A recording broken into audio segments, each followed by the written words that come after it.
warahmatullahi wabarakatuh. Waalaikumsalam warahmatullahi wabarakatuh. Okay, before we start our lesson today, let's pray together. Okay, finish. Sekarang kita akan membahas materi tentang virus.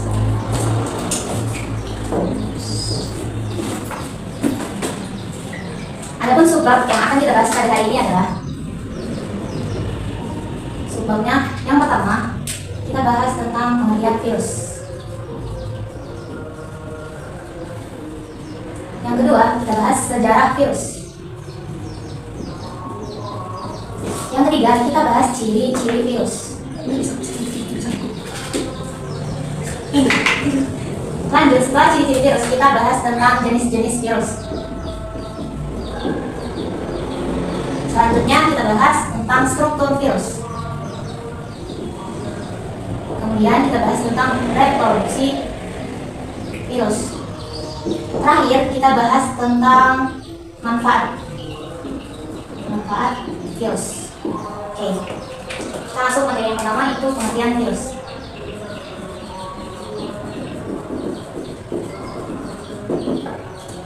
Nah, jadi virus adalah mikroorganisme berukuran kecil yang bisa menginfeksi organisme lain. Oke, jadi virus adalah mikroorganisme yang dapat menginfeksi organisme lain. Nah, dari namanya kita tahu ada kata mikro, berarti ukuran si virus itu termasuk ukuran yang kecil. Kecilnya berapa? Nah, ukuran si virus itu dari 30 nanometer sampai 200 nanometer. Oke, nah ukuran yang kecil ini kita nggak bisa lihat dengan mata telanjang, jadi kita cuma bisa lihat menggunakan mikroskop elektron. Oke, untuk pengertian virus berarti tadi kita bahas ya mikroorganisme yang dapat menginfeksi organisme lain. Nah, ukuran virus sendiri dari 30 nanometer sampai 200 nanometer. Nah, dengan ukuran yang kecil ini kita hanya bisa melihat virus menggunakan mikroskop elektron. Oke, selanjutnya kita bahas tentang sejarah virus.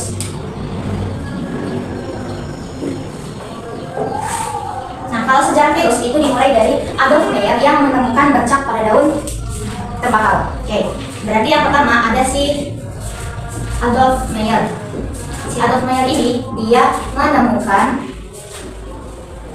bercak pada daun tembakau.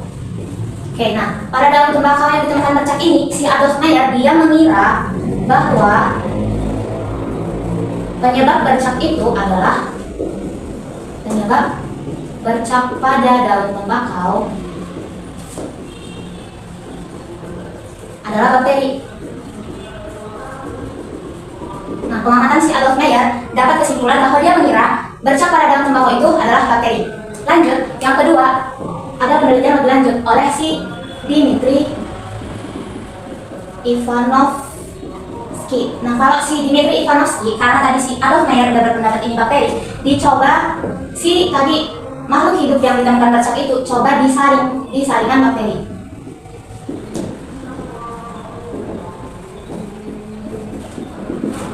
Oke, yang disaring itu tadi adalah si organisme penyebab bercak yang diduga adalah bakteri. Ketika disaringan bakteri, ternyata makhluk hidup yang disebut yang diiming-imingkan bakteri ini lolos disaringan bakteri.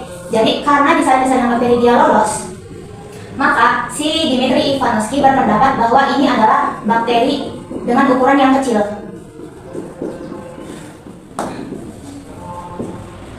Lanjut, setelah itu ada lagi si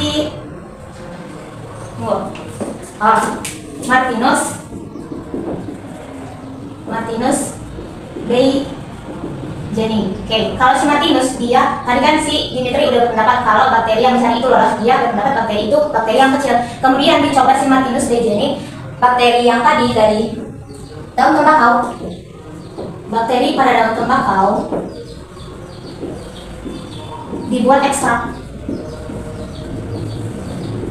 Kemudian ekstrak dari daun tembakau yang ada bercak ini dikasihkan ke daun tembakau yang masih sehat. Nah, jadi tadi kan ekstraknya diberikan pada daun tembakau sehat. Nah, hasilnya si daun tembakau yang sehat itu juga ikut terkena bercak. Nah, jadi hasilnya daun tembakau sehat ikut bercak. Sehingga dia berpendapat bahwa makhluk hidup penyebab bercak ini bisa bereproduksi. Nah, penelitiannya sampai di situ. Lanjut, ada lagi yang terakhir, tapi si Martinus Beijerinck ada namanya Wendell Stanley. Kalau si Wendell Stanley, tadi kan si Martinus sudah berpendapat kalau penyebab bercak itu bisa bereproduksi. Tapi dugaan mereka semua itu masih bakteri. Nah, setelah si Wendell Stanley, dia coba mengkristalkan si organisme tadi.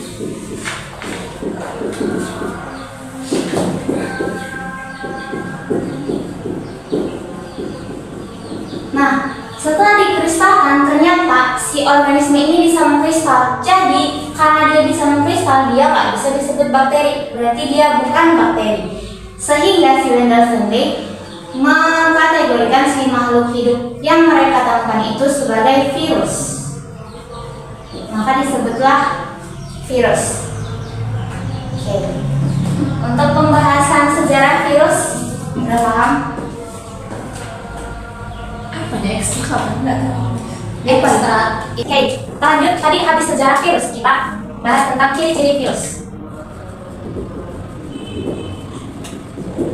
Oke, untuk ciri-ciri virus yang pertama, virus itu sifatnya aseluler. Artinya dia tidak punya, yang pertama, dia nggak punya membran sel. Dia juga nggak punya nukleus.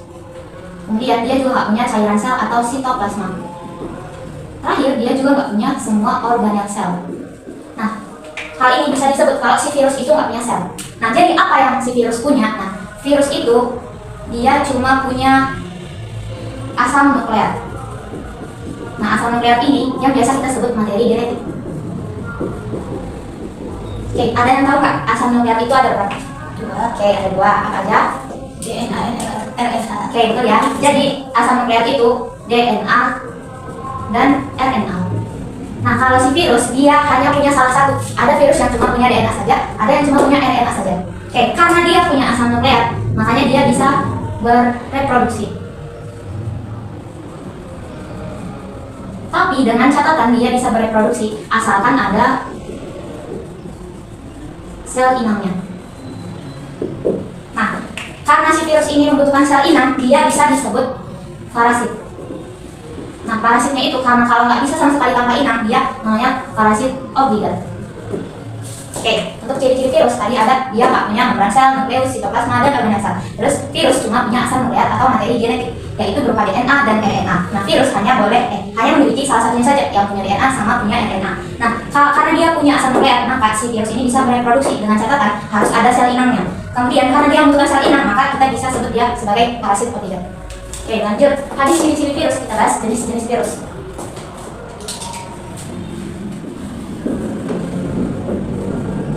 Oke, untuk jenis-jenis virus itu ada 3 kategori, 3 hal yang membedakan virus. Yang pertama, berdasarkan bentuknya. Kalau berdasarkan bentuknya, berdasarkan bentuknya ada 4 macam isi virus. Ada dia bentuknya polyhedral. Ada bentuknya spherical. Kemudian ada bentuk yang paling kompleks. Terakhir ada bentuknya helical. Oke, nah di antara bakteri-bakteri yang dari keempat jenis berdasarkan bentuk ini, yang paling kompleks itu yaitu bakteri kompleks. Karena kalau di bakteri kompleks dia kita bisa bedain mana kepala, leher, sama bagian ekornya. Udah ada bagian-bagian tubuhnya. Oke, yang kedua kita bedakan si virus berdasarkan asam nukleatnya. Tadi kan ada 2 asam nukleat itu, DNA sama RNA. Kalau dia yang RNA kita sebut ribovirus. Kalau punya materi genetik DNA, kalau punya materi genetik, kalau yang tadi ribovirus kalau punya materi genetik RNA, kalau punya materi genetik DNA namanya deoksiribovirus. Oke, yang ketiga kita bedakan virus berdasarkan sel inangnya. Kalau berdasarkan sel inangnya, si virus ini ada 4 jenisnya. Ada yang menginfeksi bakteri, ada yang menginfeksi manusia, hewan dan tumbuhan. Oke, itu dia untuk jenis-jenis virus. Sekarang kita bahas struktur virus. Nah, tadi kan berdasarkan bentuk, itu virus yang paling kompleks itu yang berbentuknya kompleks. Nah, jadi kita akan bahas struktur virus yang bentuknya kompleks.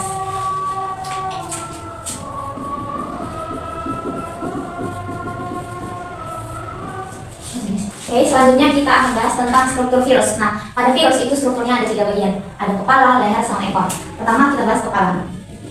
Nah, kepala itu dia sebagai tempat asal nukleat tadi. Dia berupa DNA atau RNA. Kemudian ada bagian leher. Nah, kalau bagian leher dia itu yang menghubungkan bagian kepala dengan ekor. Oke, terakhir ada bagian ekor. Kalau bagian ekor dia itu yang menancap pada sel inang.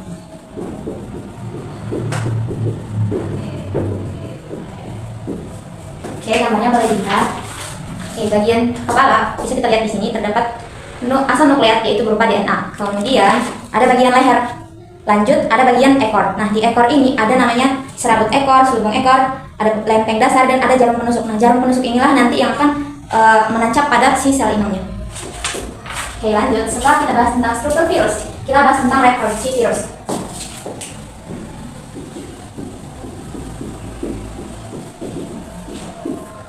Reproduksi virus itu ada 2. Yang pertama ada namanya daur litik atau lisis. Nah, prosesnya gimana?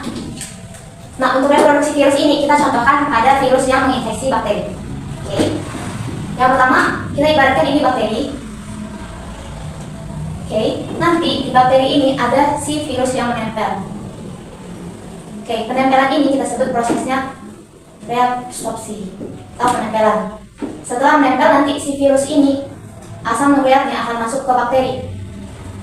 Nah, tadi kan ini virus ada materi genetik di sini asam nukleat. Nah, nanti asam nukleatnya itu akan masuk ke si bakteri. Nah, jadi virus yang di luar ini dia udah nggak punya asam nukleat lagi. Nah, proses ini kita sebut namanya, ini bukan reabsorpsi ya, absorpsi atau penempelan. Yang kedua prosesnya itu infeksi atau injeksi atau bisa kita sebut juga penetrasi. Lanjut, setelah proses yang kedua nanti akan ada proses namanya sintesis dan replikasi. Oke, kalau di sintesis dan replikasi, tadi si DNA virus yang udah masuk ke bakteri akan mengambil alih DNA-nya si bakteri. Nah, kalau dia udah ambil alih fungsinya, nanti si DNA-nya bakteri sama virus itu akan hancur. DNA-nya si virus juga, DNA bakteri juga. Nah, setelah ini prosesnya akan ada lagi namanya yang keempat itu ada namanya fase perakitan. Nah, si DNA ini nanti akan membentuk bagian-bagian tubuh virus baru. Ada kepala, ada bagian ekor. Tapi di kepala sama bagian ekor ini belum menyatu, masih dari proses perakitan. Oke, lanjut. Setelah itu nanti proses yang terakhir itu ada namanya litik atau lisis. Setelah terbentuk bagian-bagian yang terpisah, maka nanti tubuh bakterinya itu akan terbentuk. Tubuh virusnya ya. Oke. Nah, nanti dinding selnya si bakteri akan dihancurkan oleh virus. Nah, ketika dihancurkan oleh virus, nah si virus-virus baru ini akan keluar. Makanya fase kelima itu disebut litik atau lisis. Artinya di sel si bakteri tetap, maka terbentuk virus-virus baru. Nah, kalau misalnya pada fase daur litik ini ada 5 tahapan: absorpsi, infeksi, sintesis dan replikasi, perakitan sama litik. Ada rumus singkat biar kita bisa cepat hafal. Rumusnya itu kita bisa buat ain si pelit. Nah, A untuk absorpsi atau penempelan, in untuk infeksi atau injeksi, kemudian C-nya untuk sintesis sama replikasi, P-nya untuk proses perakitan, dan L-nya untuk proses litik atau lisis. Oke, daur yang kedua kita akan bahas daur isogenik. Nah, kalau di daur isogenik itu hampir mirip sama yang daur litik. Bedanya apa? Kalau tadi ini rumusnya ain si pelit, kalau ini rumusnya ada ain gabung si pelit. Nah, prosesnya gimana? Kalau prosesnya itu berarti A sama ini itu tetap absorpsi sama infeksi. Namun fase ketiganya, proses ketiga itu ada namanya penggabungan. Penggabungan itu gimana? Tadi kalau cuma di proses ini, tadi si DNA-nya si virus cuma masuk ke dalam si bakteri dari proses infeksi. Kalau di double isogenik nanti DNA-nya akan bergabung, setengah DNA bakteri dan setengah lagi DNA-nya si virus. Nah, pada fase penggabungan ini bakterinya belum sadar kalau dia sudah terinfeksi virus. Nah, kemudian setelah itu, jadi karena si bakteri belum sadar, nah dia masih bisa melakukan pembelahan. Terbentuk bakteri-bakteri yang baru masih bisa melakukan pembelahan. Namun dengan DNA tadi yang sudah mengandung DNA-nya virus. Oke. Nah, sekarang kalau misalnya pertahanan tubuhnya si bakteri ini kuat, maka si virus akan tetap diam. Dia akan menunggu pertahanan tubuhnya si bakteri lemah dulu, baru dia lanjut ke proses simpelit sintesis. Perhatikan sama litik, balik lagi prosesnya ke yang tadi. Pas proses yang ketiga, sintesis, 3, 4, dan seterusnya sampai dia kembali litik atau lisis membentuk bakteri atau membentuk virus-virus baru. Oke, untuk struktur virus dan reproduksi virus ada yang mau ditanya? Oke, yang terakhir kita bahas tentang manfaat virus ya. Oke, manfaat virus itu ada manfaat positif sama negatif. Kalau manfaat positif, dia bisa digunakan sebagai vaksin. Kalau yang negatifnya, dia bisa menjadi penyebab penyakit.